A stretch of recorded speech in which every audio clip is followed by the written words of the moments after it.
શું સાદી સોપારી ખાવાથી કેન્સર ના થાય? બિલકુલ ખોટી છે આ માન્યતા. સાદી સોપારી પણ બની શકે છે કેન્સરનું કારણ.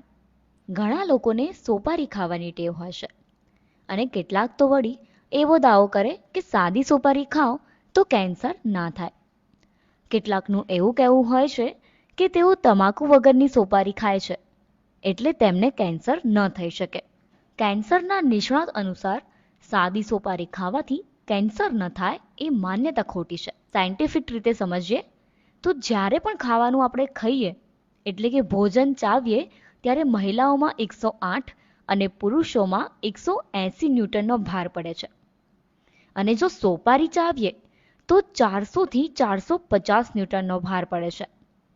એટલે કે જ્યારે તમે ભોજનને ચાવો છો ત્યારે દાંતે જે પણ ઘસારો લાગે છે તેના કરતાં સોપારી ચાવવાથી 3 ગણો વધારે લાગે છે.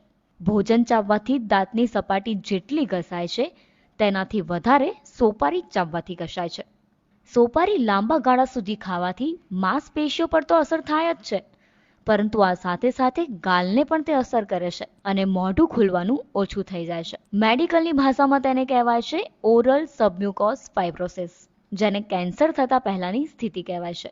જો આમ છતાં પણ સોપારીનું સેવન કોઈ ચાલુ રાખે છે તો તે કેન્સર તરફ લઈ જઈ શકે છે, જેને કારણે મોઢામાં અને જીભ તેમજ ગાલ પર છાલા પણ પડી શકે છે. અને જો તમાકુ સાથેની સોપારી એ કેન્સર માટે સોને પે સુહાગા. તમાકુ સાથેની સોપારીથી કેન્સર થવાની શક્યતા વધારે છે.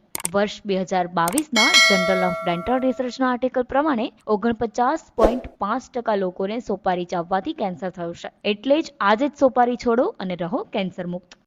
અમારી તમામ માહિતીથી અપડેટ રહેવા માટે જોડાયેલા રહો કેડી ન્યૂઝ સાથે.